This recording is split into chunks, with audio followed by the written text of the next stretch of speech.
Namaku Raka, seorang videografer sekaligus konten kreator horor yang gemar menjelajahi tempat-tempat terbengkalai. Bersama dua temanku, Dimas dan Yoga, kami mengelola channel YouTube bertema horor investigasi. Sudah lebih dari 3 tahun kami menjelajahi rumah sakit tua, hutan larangan, hingga gedung sekolah angker. Tapi satu tempat yang kami datangi bulan lalu membuatku ingin berhenti total. Semuanya berawal dari sebuah pesan di email. Mas Raka, saya punya informasi soal rumah peninggalan dukun santet di desa terpencil di Jawa Tengah. Rumah itu kini kosong, tapi banyak warga bilang dihuni oleh sesuatu yang tidak bisa mati. Pengirimnya anonim, tapi isi emailnya lengkap. Ada koordinat GPS, foto rumah tua yang tampak suram dikelilingi semak, dan satu kalimat terakhir yang bikin bulu kuduku meremang. Jangan masuk saat malam Jumat. Jika nekat, bersiaplah kehilangan salah satu dari kalian. Tentu saja sebagai pembuat konten horor kami tertantang. Fix, ini konten bakal naik banget. Seru Dimas antusias sambil membolak-balik foto rumah tua itu di tablet. Yoga yang biasanya skeptis ikut tertarik. Rumah peninggalan dukun, kita belum pernah angkat topik santet serius, Ra. Aku mengangguk pelan. Tapi katanya malam Jumat dilarang. Kita ke sana hari Kamis sore. Rekam footage sebelum malam. Sisanya nginep aja di mobil. Kami sepakat dan seminggu kemudian berangkat menuju desa terpencil bernama Surodadi. Desa itu terasa seperti terjebak di masa lalu. Jalanan sempit penuh batu, sawah-sawah mengering, dan orang-orang yang memandang kami dari balik jendela dengan tatapan kosong dan curiga. Saat kami bertanya soal rumah sang dukun, warga langsung diam. Beberapa bahkan menghindar, menutup pintu rumah mereka rapat-rapat. Satu-satunya yang mau bicara adalah seorang kakek tua bernama Mbah Rejo yang duduk di gardu dekat pos ronde. Rumah itu warisan dari dukun bernama Mbah Kirno. Katanya sambil menatap kosong ke arah bukit kecil di ujung desa. Ia meninggal 20 tahun lalu, tapi tidak dikubur karena jasadnya menghilang. Aku tersentak. Maksud Mbah, jasadnya hilang? Mbah Rejo mengangguk lambat. Ia mati karena disantet balik, tapi sebelum dikubur, malamnya mayatnya raib. Warga percaya ia jadi pocong, tidak diterima bumi, tidak diterima langit. Yoga menelan ludah. Dan rumahnya masih ada? Masih, tapi tak ada yang berani masuk. Bahkan anaknya sendiri pergi dari desa. Katanya, setiap malam Jumat, ada suara mengerang dan pocong yang menangis minta dilepaskan dari ikatannya. Dimas malah terlihat makin tertarik. Kita harus capture itu kalau bisa malam Jumat. Biar dapat activity yang kuat. Aku ragu, tapi semua sudah disiapkan. Kamera, mic, drone, bahkan sensor EMF buatan Dimas. Sore itu, kami menapaki jalan setapak menuju rumah sang dukun. Rumah itu lebih menyeramkan dari foto-foto yang kami lihat. Temboknya hitam dan berlumut, jendela-jendela kacanya pecah. Di bagian depan ada semacam pagar bambu yang roboh, dan di halaman berdiri pohon beringin tua yang akarnya menjalar sampai ke dinding rumah. Kami pun segera menyiapkan semua peralatan. Aku mulai mengambil footage eksterior. Yoga pasang kamera pengintai di sudut-sudut rumah. Dan Dimas sibuk mengatur alat EMF-nya. Ada yang aneh. Gumam Yoga saat masuk ke dalam rumah. Lantainya seperti baru dibersihkan. Memang aneh. Di balik rumah yang terlihat terbengkalai, bagian dalamnya seperti ada yang merawat. Meja tua di ruang tamu bersih, kursi rotan masih utuh. Bahkan di dinding tergantung foto tua seorang pria dengan tatapan tajam. Itu pasti Mbah Kirno. Gumamku sambil menzoom lensa ke foto itu. Tatapannya seperti menembus mataku langsung. Menjelang malam kami kembali ke mobil untuk mengisi baterai dan makan. Kita rekaman malam ini aja, Ra. Jangan nunggu Jumat. Ucap Dimas tiba-tiba. Loh, bukannya kamu tadi semangat? Ucap Yoga. Dimas menoleh ke arah rumah itu, wajahnya tegang.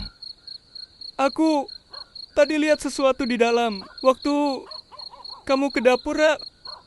Apa? Pocong di belakangmu. Cuma sebentar. Tapi matanya bukan kayak pocong di film. Ini hitam pekat kayak lubang. Aku membeku. Suasana mendadak hening. Dan saat itulah alarm gerak dari kamera pengintai berbunyi.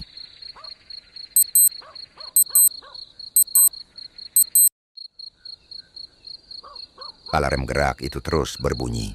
Aku langsung membuka monitor kecil yang tersambung dengan kamera pengintai yang dipasang Yoga di ruang tengah rumah.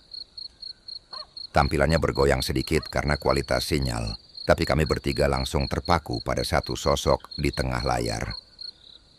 Sebuah bayangan putih berdiri diam di depan meja tua, tepat di bawah foto Mbah Kirno. Tidak bergerak, hanya berdiri dengan kepala sedikit miring dan kain kafan yang tampak kotor dan compang-camping. Gila, itu pocong. Pocong. Bisik Dimas dengan suara gemetar. Kamera lain tak menunjukkan apa-apa, tapi di kamera ruang tengah itu, pocong itu masih berdiri di tempat yang sama. Aku menggenggam handycam. Kita harus masuk. Ini kesempatan. Yoga ragu. Tapi Ra, ini udah malam. Dan hari ini Kamis malam Jumat. Persis seperti di peringatan email itu. Aku menarik napas dalam. Kita nggak akan lama ambil footage, pasang mic ambient, lalu keluar. Kita nggak bakal provok apa-apa. Akhirnya kami masuk dengan jantung berdebar dan kaki seperti berat melangkah. Saat pintu rumah dibuka, bau menyengat langsung menyeruak. Bukan bau bangkai, tapi lebih seperti aroma dupa dan kemenyan basi yang menyatu dengan tanah basah. Dan rumah itu kosong, tak ada pocong, tak ada gerakan. Dimas berjalan perlahan ke ruang tengah. Di sini. Tadi dia berdiri di sini. Katanya sambil menunjuk lantai. Tapi tidak ada apa-apa, hanya lantai kayu yang berderit. Kami mulai merekam lagi. Aku menyapu ruangan dengan handycam night vision, sesekali mengarahkan ke langit-langit. Yoga menyalakan audio recorder dan meletakkannya di bawah foto Mbah Kirno. Di bawah foto itu terdapat meja altar kecil dengan dupa yang sudah lama mati. Ra, Bisik Yoga. lihat. Ini. Dia menunjukkan bekas lingkaran di lantai, seperti bekas ritual. Ada 5 lilin hitam mengelilingi simbol aneh yang tergambar samar-samar. Aku pun merasakan tengkukku seolah menjadi dingin. Lalu tiba-tiba, Suara benda jatuh dari arah dapur. Kami semua terdiam. Cek ke sana. Ucap Dimas pelan sambil mengarahkan kameranya. Kami berjalan perlahan menuju dapur. Lampu senter menyapu dinding yang mulai ditumbuhi jamur. Sesampainya di dapur, kami melihat panci tua tergeletak di lantai. Kayaknya jatuh sendiri.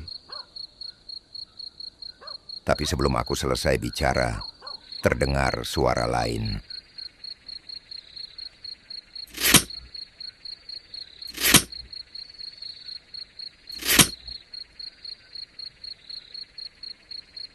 Seperti suara tali yang dipukul ke dinding. Kami semua menoleh bersamaan ke arah ruang tamu. Sesuatu berdiri di sana. Pocong. Tapi kali ini, dia tak diam. Dia melompat pelan. 1, 2, dan matanya tetap tertuju pada kami. Aku tak bisa bergerak. Dimas menahan napas. Yoga mundur 1 langkah. Lalu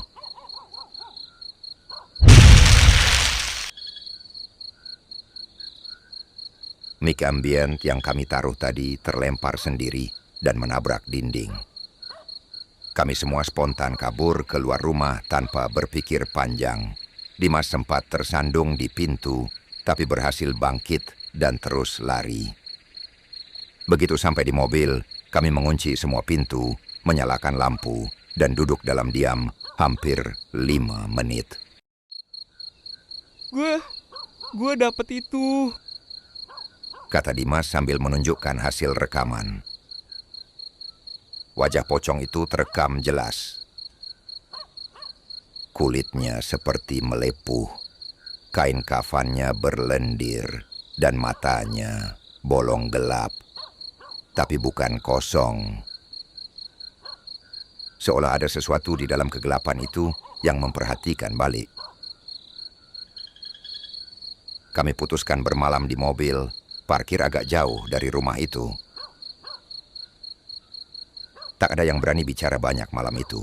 Bahkan Yoga yang biasa skeptis memilih diam dan terus menggenggam tas kecil berisi tasbih dan air doa. Pukul 2 pagi, saat aku mulai tertidur, Dimas membangunkanku. Ra, lihat.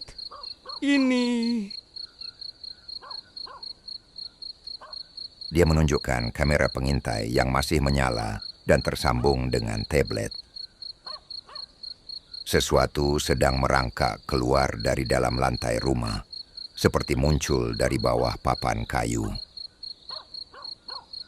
Tangannya terikat kafan, tapi gerakannya cepat, tidak seperti pocong biasa.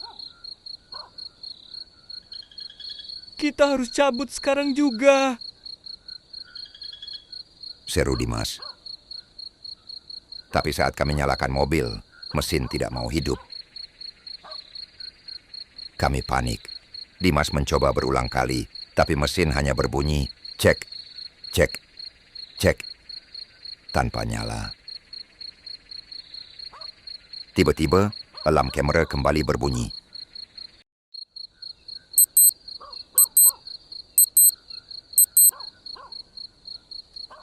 Tablet menunjukkan kamera halaman. Sosok putih itu berdiri di luar, menghadap mobil kami. Kami terdiam dalam ketakutan. Sosok pocong itu berdiri sekitar 10 meter dari mobil. Kain kafannya menjuntai basah, kepalanya miring seperti tidak memiliki tulang leher. Dan yang paling mengerikan, wajahnya perlahan mendekat ke kamera. Tablet yang Dimas pegang memperlihatkan gambar mengabur, namun jelas sekali pocong itu menatap langsung ke arah lensa, seolah tahu kami sedang menontonnya. Aku nggak bisa napas. Bisik Yoga sambil memegangi dada. Wajahnya pucat. Aku pun panik. Tarik napas pelan Jangan panik. Dimas masih memutar kunci mobil. Mesin tetap tidak hidup. Kenapa mati terus sih?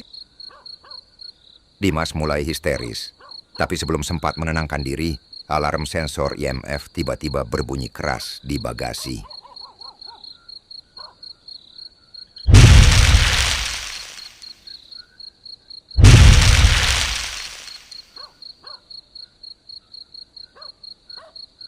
Itu artinya ada lonjakan energi gaib sangat tinggi.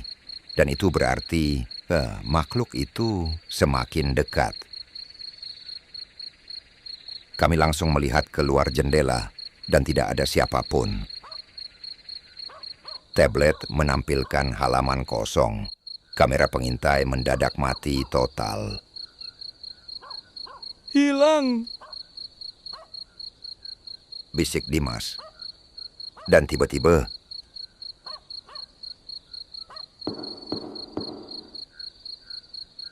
ketukan keras di jendela mobil bagian belakang. Kami serempak menoleh, tidak ada siapa-siapa. Namun kaca terlihat berembun. Dan dari sisi dalam jendela terpampang bekas 5 jari hitam seperti terbakar. Ra, lihat bawah. Suara Yoga nyaris tak terdengar. Tangannya gemetar menunjuk ke bawah kursi. Aku perlahan menunduk. Ada ujung kain kafan menyembul dari bawah mobil. Aku spontan menjerit. Keluar, sekarang. Kami bertiga lompat dari mobil dan berlari sejauh mungkin dari halaman rumah. Nafas terengah-engah. Kami berhenti di ujung jalan desa, tepat di depan rumah kepala dusun. Ketukan di jendela, tangan terbakar, dan kain kafan yang muncul dari bawah. Semua itu bukan halusinasi. Ini nyata. Kepala dusun, Pak Roni, akhirnya menerima kami meski dengan wajah waspada. Kalian bodoh. Katanya setelah mendengar cerita kami. Sudah diperingatkan, jangan ke sana malam Jumat. Aku memohon. Kami cuma ingin ambil footage, kami nggak ganggu apa-apa. Pak Roni menghela napas panjang. Kalian harus tahu, Mbah Kirno itu bukan dukun biasa. Dia penguasa ilmu hitam dari garis keturunan tua. Dia bisa mencabut nyawa hanya lewat boneka jerami dan paku. Banyak orang luar desa yang datang padanya, minta santet, minta kekayaan, bahkan minta mati seseorang. Tapi akhir hidupnya tragis. Karena disantet balik. Tanya Dimas pelan. Pak Roni mengangguk. Anaknya sendiri, ia tak tahan dengan apa yang dilakukan bapaknya. Ia mencuri salah satu pusaka santet dan menggunakannya pada Mbah Kirno. Tapi yang mati bukan cuma badannya, jiwanya terperangkap di dunia ini karena pusaka itu tak lengkap. Lalu jasadnya, kenapa hilang? Kami percaya Mbah Kirno berhasil melakukan ritual terakhirnya, memanggil kekuatan gelap untuk mempertahankan dirinya. Tapi gagal. Tubuhnya tak diterima bumi dan akhirnya hidup sebagai makhluk terikat dendam. Pocong, tapi bukan pocong biasa. Ini adalah pocong terikat santet. Kami menginap di rumah Pak Roni malam itu, tapi tak bisa tidur. Setiap angin berembus, aku merasa ada yang mengintip dari balik jendela. Dimas bahkan mengigau keras, menyebut nama-nama aneh. Ranti, Samin, Parjo, maafkan aku. Kami membangunkannya, dan dia langsung teriak. Dia ada di atap. Dia ada di atap kita. Tidak ada siapa-siapa di atap. Tapi pagi harinya, Pak Roni menemukan bekas tapak tanah basah di genting rumah. Tapak yang hanya bisa ditinggalkan oleh sesuatu yang melompat. Esoknya, kami pulang, tapi cerita tak berakhir di sana. Seminggu setelah sampai Jakarta, Dimas menghilang. Nomor HP-nya tak aktif. Kami ke rumahnya, kosong.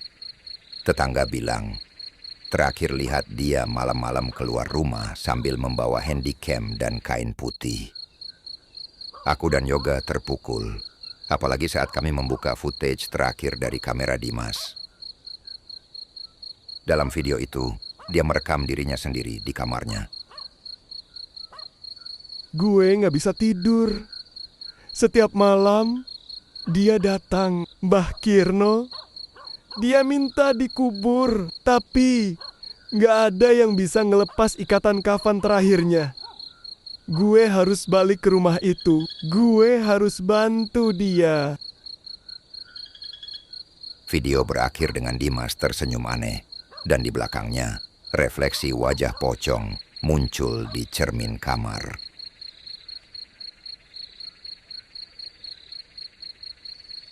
Kehilangan Dimas membuatku benar-benar goyah. Kami sudah melewati banyak tempat angker. Tapi baru kali ini salah satu dari kami benar-benar menghilang secara misterius. Dan mungkin tidak akan kembali. Yoga, yang biasanya rasional dan skeptis, kini lebih sering termenung. Dia mulai rajin ke masjid, membawa botol kecil berisi air doa kemanapun pergi. Aku nggak bisa tidur, Ra. Katanya suatu malam lewat pesan suara.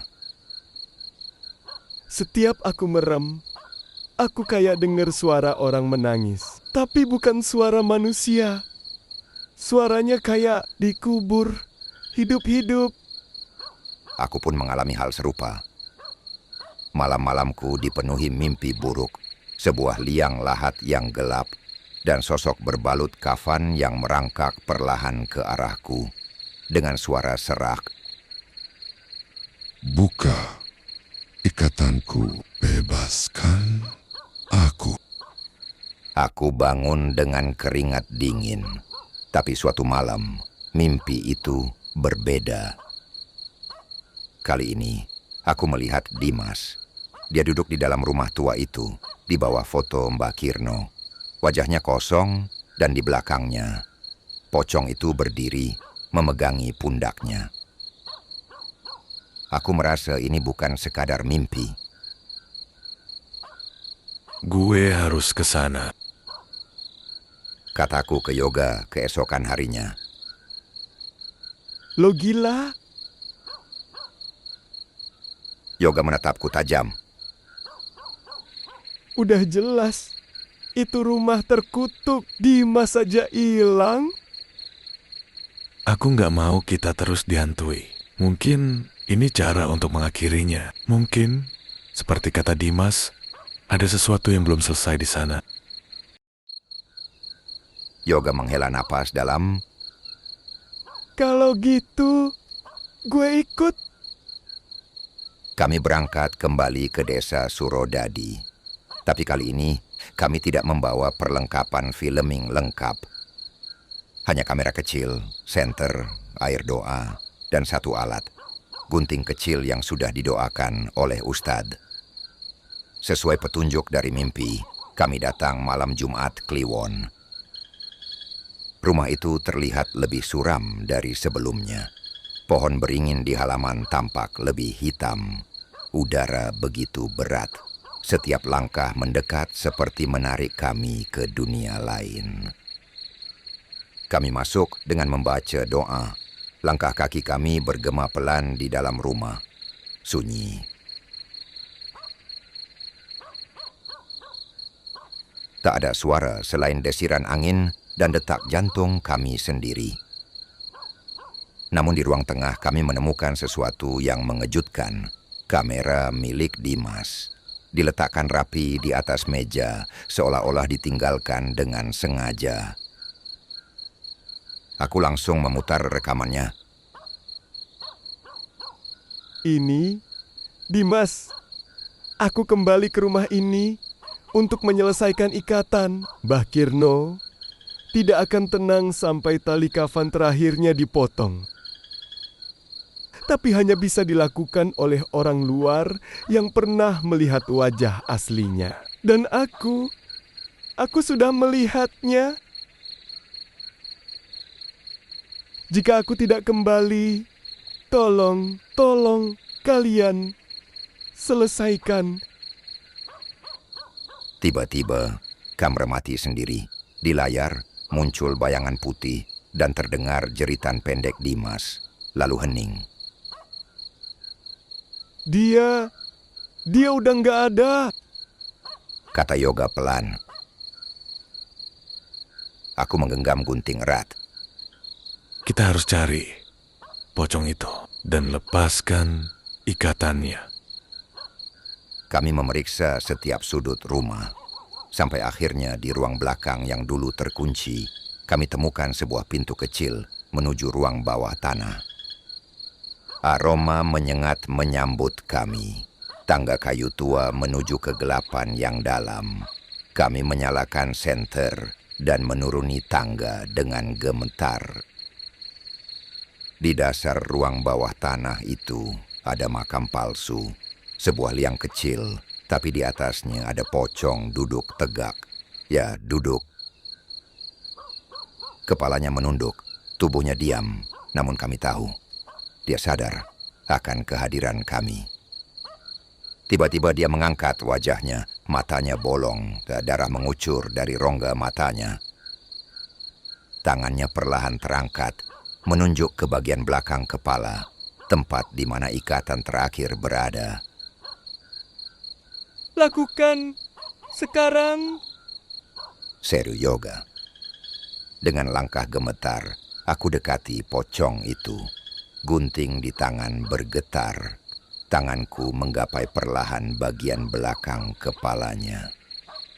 Dan saat itu, jeritan melengking menggema dari bawah tanah. Guncangan terjadi. Dinding seperti bergetar. Cahaya senter meredup. Tapi aku terus berusaha. Kain itu terasa keras, seperti kulit kering. Dengan tangan gemetar, aku menggunting ikatan kafan terakhir. Tali terputus, dan seketika pocong itu terkulai lemas, seperti tubuh yang akhirnya bebas. Kami berlari keluar dari ruang bawah tanah, sebelum segalanya runtuh.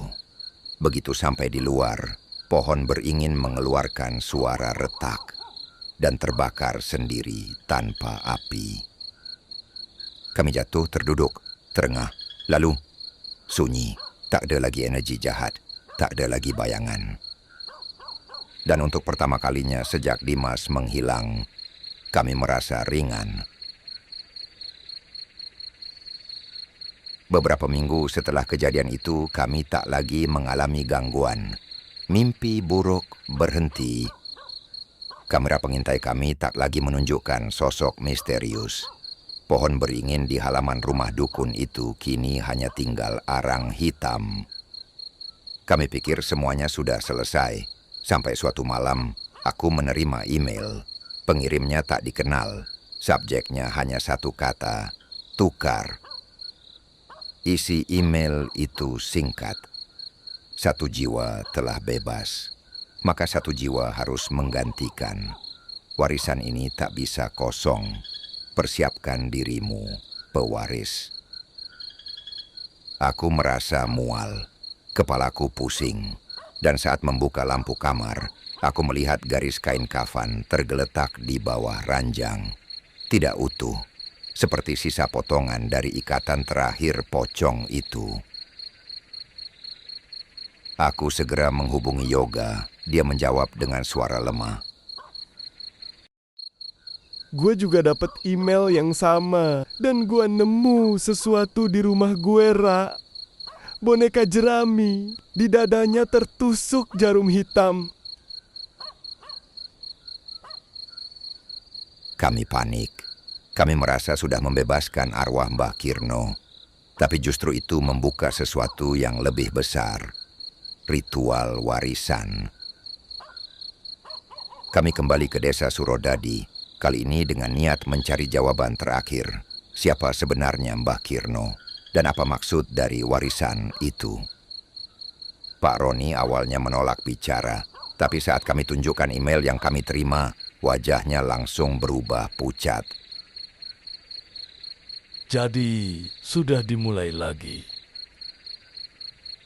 Katanya lirih. Kalian sudah terlibat terlalu dalam. Warisan apa ini sebenarnya, Pak? Tanyaku. Pak Roni duduk lemas, lalu membuka kotak tua dari balik lemari. Di dalamnya ada lembaran naskah kuno, bertuliskan huruf pegon dan aksara Jawa halus. Ia menunjuk satu bagian. Ilmu warisan dukun santet hanya bisa diturunkan jika ikatan terakhir jasad sang dukun dilepaskan oleh tangan luar. Maka roh akan bebas dan tubuh baru akan disiapkan sebagai pewaris. Yoga menatapku dengan ngeri. Jadi kita udah sah jadi penerusnya? Tidak bisa kalian tolak. Kata Pak Roni.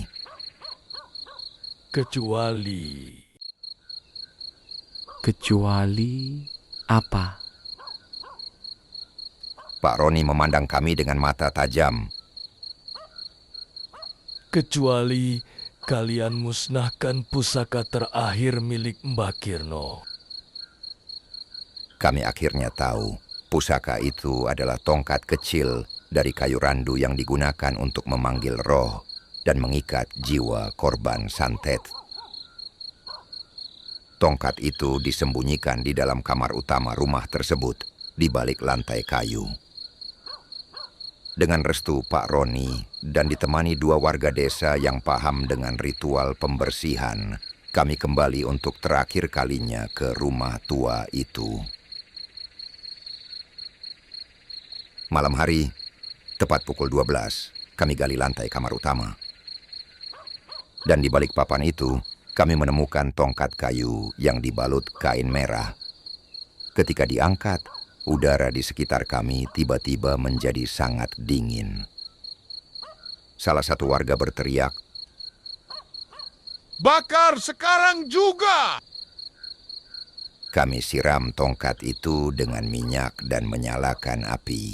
Namun sebelum api menyentuh ujungnya, angin besar menerpa ruangan.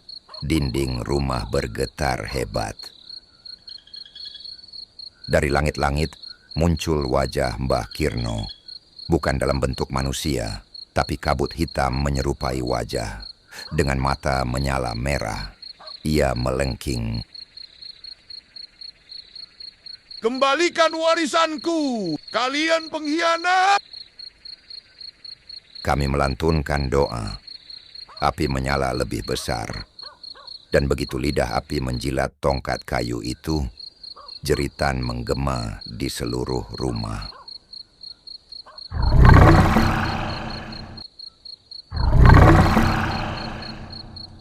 Rumah tua itu mulai runtuh.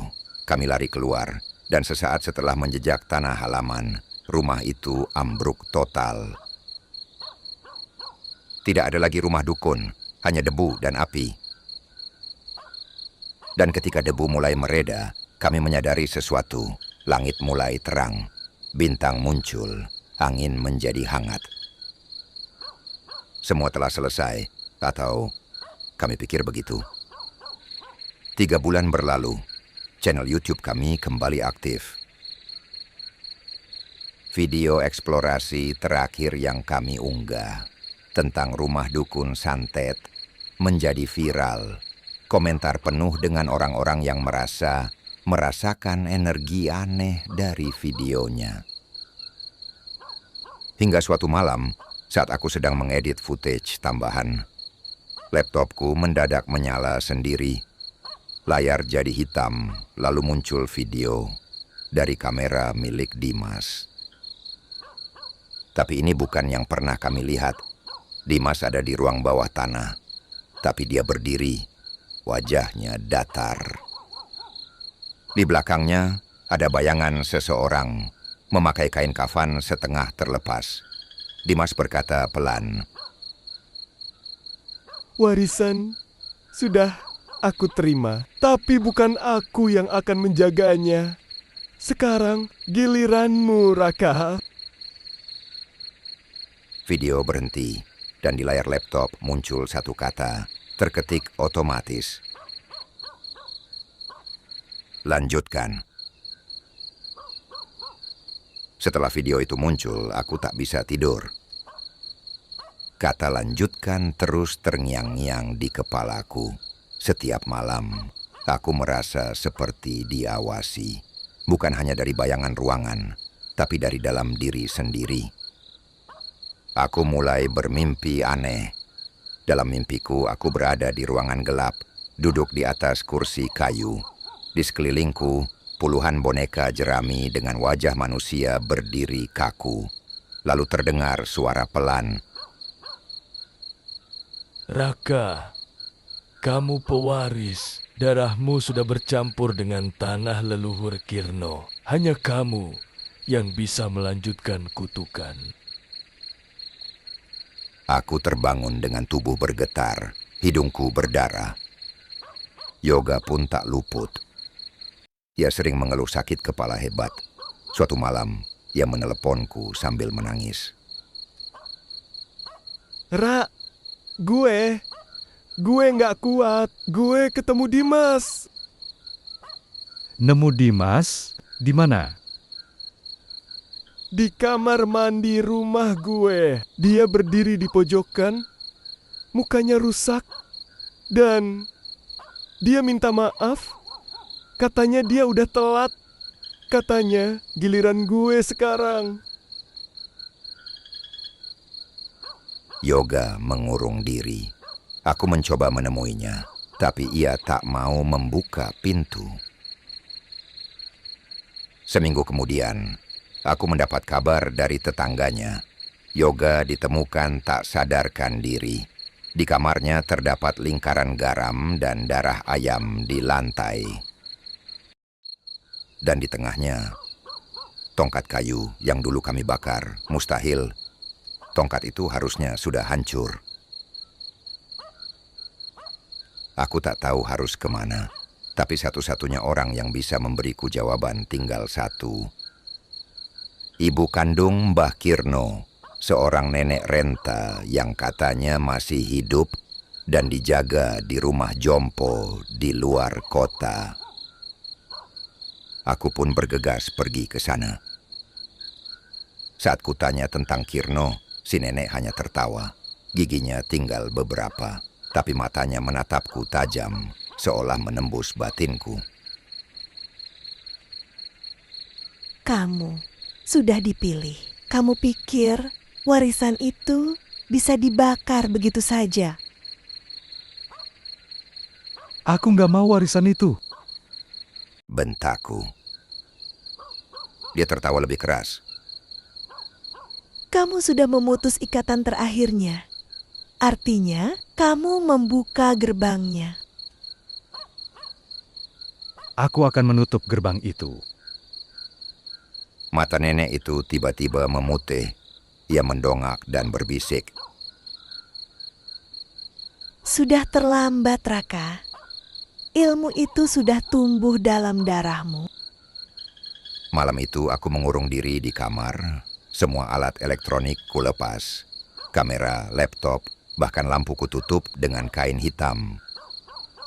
Tapi, tepat tengah malam, pintu kamarku terbuka sendiri dan kulihat Dimas berdiri di sana. Wajahnya penuh luka, tapi ia tersenyum. Lo belum ngerti, Ra. Kita bukan korban. Kita terus-penerus. Lo bukan Dimas. Teriakku. Ia melangkah masuk, tangannya membawa sebuah gulungan kertas. Saat dibuka, isinya adalah tulisan-tulisan mantra santet kuno. Aku udah coba nolak, Ra.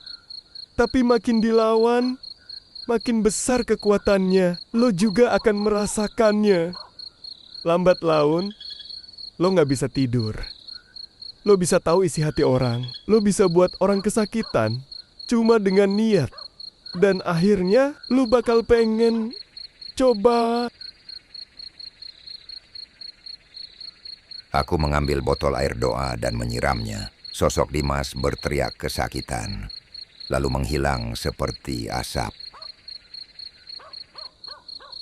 Keesokan harinya, aku mengambil keputusan. Aku akan membakar semua benda yang berkaitan dengan rumah itu. Rekaman, catatan, artefak kecil yang sempat kuambil, bahkan pakaian terakhir yang kupakai ke sana. Tapi saat aku membakar semuanya, api tak menyala, seolah semua benda itu menolak untuk musnah. Dan saat aku meneteskan bensin, lalu mencoba menyalakan korek, korek meledak di tanganku.